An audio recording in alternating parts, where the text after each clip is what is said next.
We want to come back to Paul Coady's comments to Carlow Hurler. He got it there on the back of the Irish Independent. He's got a column written for the Irish Indo this morning, but it's basically his slew of tweets that he put up yesterday. We can bring up a couple of them on screen. So at Paul_Coady 10, I write the below with my Carlow hurling goggles firmly on as a present Carlow hurler / fan with a worry for what's ahead. There are many counties the same, but I'm just sharing my Carlow perspective. Apologies for the long thread and understand many will disagree. That's okay. So let's get into a couple of these. I'm too worried about the future of Carlow hurling to not at least ask these questions to the GAA. He's asking, is Carlow going down to the Joe McDonagh the best thing for Carlow hurling? What's the best case scenario here for Carlow over the next 1, 5, 10 years? Why is there a relegation from Leinster but not from Munster? Regardless if we're even at Waterford's level yet, it's still hugely unfair. Relegating Waterford would be wrong because it wouldn't do anything for Waterford hurling. And it's a shame the same doesn't apply to Carlow. Hurling has 9 top counties, all at a relatively similar level. For 100 years, aside from Offaly and Antrim, no other teams have ever featured in the All-Ireland. The GAA has had 100 years to bridge that gap from the other 21 counties and have never done. Is this not a massive failure? I just want to stop here for a moment and kind of come back to that comment about Waterford. What's the exact line about Waterford's relegation there? He said, regardless if we're even at Waterford's level yet, it is still hugely unfair. Relegating Waterford would be wrong because it wouldn't do anything for Waterford hurling, and it's a shame the same doesn't apply to Carlow. Just because it's the first thing we brought up there, let's just talk about that for a moment, because I agree with a lot of what Paul Coady is saying here, but this is the one thing I don't agree with, the idea that you have to somehow jettison the idea of relegation because it doesn't do anything for the team that's relegated. Yeah. Why does any competition have relegation or promotion in the world? Like, if every competition is worried about the well-being of one county in the very short term, because let's face it, that's all relegation or promotion does, then of course they would scrap relegation or promotion. But that's not how it works. That's not how elite sport works. And let's face it, like the idea that he's talking about there, as in this elite group of hurling counties, like, should relegation and promotion not be encouraged in an ideal world where he wants to allow the game to grow outside of the elite counties? Like, fair enough that it's unequal that Leinster has relegation promotion and Munster doesn't. Maybe that should be changed to the fact that Munster should have relegation promotion. Granted, Kerry wouldn't stand a chance in any relegation promotion playoff ever. But I just don't understand that. And it's the same thing when it comes to the football, as in, like, what good would it do for a team getting relegated to Tier 2? Well, it might give them the opportunity to win Tier 2 and to come back up. Like, the journey that Carlow have been on has been pretty good. Like, they've got into a stage now where people are talking about them a lot more than they used to. That came from playing in the Tier 2 competition. The gap is closing between them and the Tier 1 counties, the traditional Tier 1 counties. That can continue to happen even if they get relegated. Like, he makes a point about television coverage. I think it's a separate point. Like, the idea that somehow you scrap relegation just because it's not good for the county that's getting relegated. Like, I'm all for promoting and for allowing counties to get the best out of themselves, but ultimately you have to have some sort of competition at the elite level. Like, I don't know, it's something that kind of annoys me a little bit, that we somehow just need to forget about relegation because it's not good for the county that's getting relegated. Yeah, because it kind of reminds me of last summer. Do you remember a lot of soul searching and O'Hone about Offaly hurling when they were relegated, and people saying sad day for Offaly hurling? Absolutely is.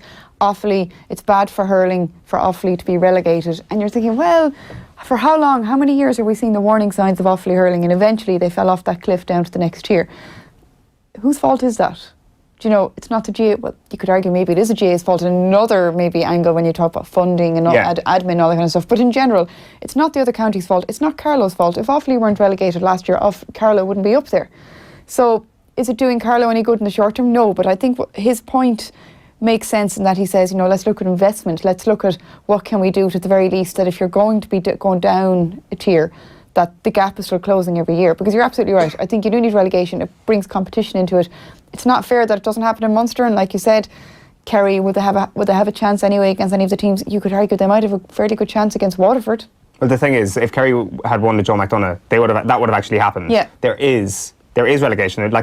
But it's very, very hard to be relegated in Munster. It's made it very difficult to be relegated. He's technically not right there. There is relegation in Munster, but it has to be Kerry who win the Joe McDonagh for that to happen. So it is unequal, in fairness. I just don't agree with that point. But that's pretty much the only thing I do disagree with, because the rest of his stuff seems to be pretty much banging the money. We'll bring up a few more tweets here from his account over the last 24 hours. He talks about the idea of funding. He talks about the idea of the inequality of the counties and the finances that we have. We might just get those tweets up on screen.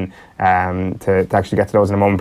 But so this year, Carlow Hurling had attendances for the first time in my career. It had colour, it had kids playing hurling more than ever, it had a buzz within the county. Take the Liam McCarthy away and Carlow Hurling loses that. Do Carlow Hurling go quietly and make as little noise as possible? Take this as our peak and thanks for the memories, and just watch as the county will eventually slip backwards in a hurling regard and spend the next 100 years while we're spent the last 100. Now that's a very negative idea of relegation. Like I know it's not fair, and we will get to the idea of why it's not fair, but like you get relegated, you get better, you get promoted better. Like you can get relegated well. Like we've seen it in professional sport, and I granted, and I accept it's not like for like. But anyway, I realistically think on some days that the other 21 counties would be better coming together and boycotting the GAA, this is the big one, until serious promotion, financial aid and planning was put in place to help these counties wanting to improve, climb these levels.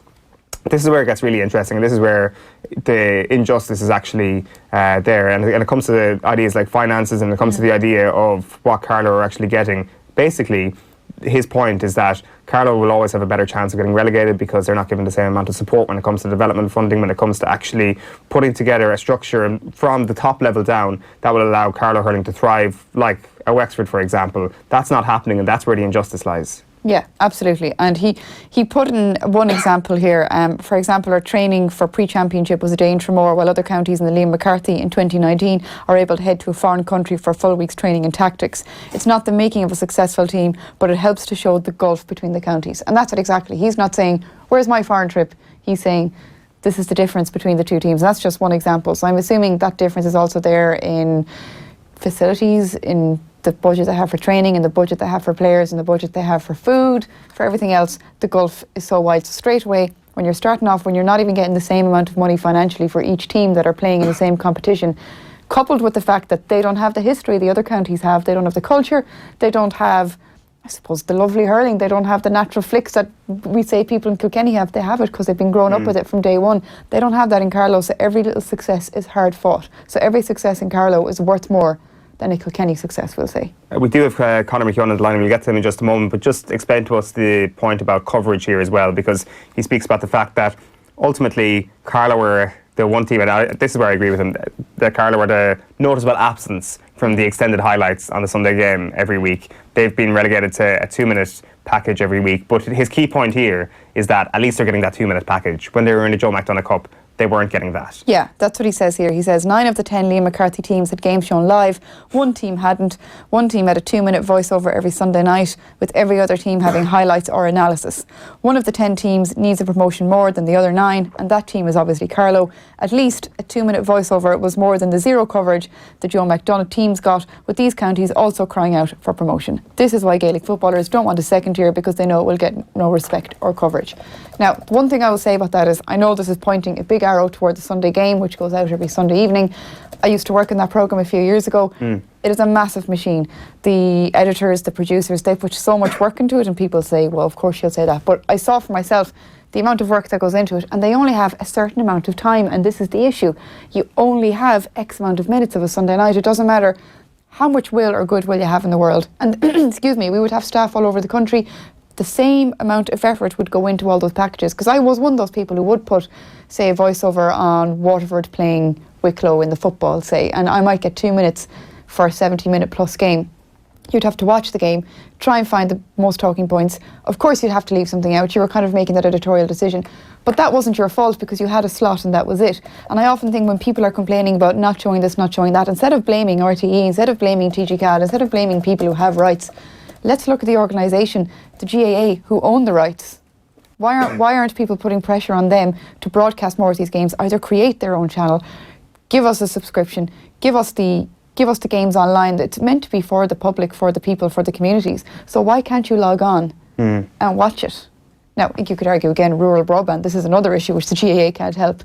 But if people are crying out for coverage, which every game should be covered, absolutely, let's not always just blame the one programme that goes out on a Sunday night. What's your answer to the idea that if there's a Tier 2 football championship, things will just get forgotten? Because clearly, on the evidence of what Paul Coady is saying here, that has happened in the hurling championship. Forgotten by who? I just don't think that's a good enough reason that, you lose your 2-minute slot in the Sunday game, therefore I don't want a second-tier championship. That's just not good enough. It's not fair on the people who are playing. People need to have reason to play. It is very, very hard to motivate yourself to go out and play for a competition. You have a hope of winning. Never mind going out to play in a game, you have a hope of winning. It's it puts people off. Like, why would you bother watching it for a start, even as a spectator? Think about it. Like, why? Whereas Carlow and Laois, you know, going at it in hurling, say, if you think, oh, I can watch this, I can just go onto the website, or there's a special channel that I can watch it, or it's live, and it'll be competitive. You'll watch it, because Irish people will watch two flies in a boxing ring fighting if they wanted to, if there's a competition in it. So this is the issue. I just don't think that's a good enough reason to not have tier 2. It's not fair on the players, and I know perhaps they may say, well, I want my opportunity. Yes, there's a way of doing that, and we've so many discussions about Champions League formats, this, that and the other, but your 2 minutes in the Sunday game, is that enough reason to not change? I don't think so.